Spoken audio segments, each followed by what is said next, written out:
Заміну аварійної ділянки по вулиці Зала Герсек виконує Херсонводоканал спільно з Миколаївським підрядним підприємством «Укрспецоборудовання». Руйнування каналізаційного колодязя кілька місяців тому стало першим сигналом до дій по усуненню вкрай неприємних і небезпечних для міста наслідків. Згодом виявилося, що ділянка самопливного колектора довжиною 135 метрів наскрізь прогнила і терміново потребує санації. Данный коллектор был построен примерно в 60-х годов, начало 60-х годов, в связи с постройкой с фабрики ХБК, которая сейчас в принципе не существует. Значит, сами понимаете, что уже давность труб желает, как говорится, иметь лучшего.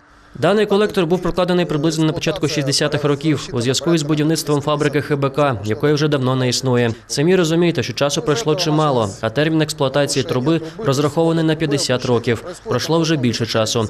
Через це почалась руйнація трубопроводу. Виникає вона через газову корозію, через те, що потік рідини не займає всю площу труби, а йде наполовину чи на третину, випаровування з'їдають бетон. Таким чином і виникло обвалення верхньої частини труби.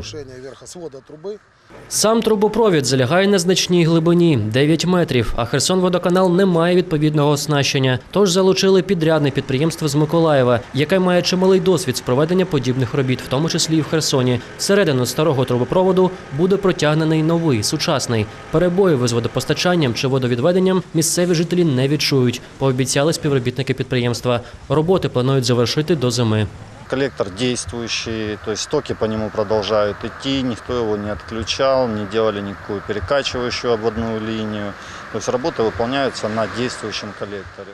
Колектор діючий, тобто стоки по ньому йдуть. Ніхто його не відключав, не робили жодної перекачуючої обвідної лінії. Тобто роботи виконуються на діючому колекторі. Це основна трудність. А також глибина, безпека працівників у першу чергу. Дану технологію на сьогоднішній день у Миколаєві, Херсоні і Одесі застосовуємо лише ми. Тобто це наша розробка «Кесон», яку ви бачите, дозволяє спуститися і виконати роботи без ризику для життя працівника. Це найголовніше.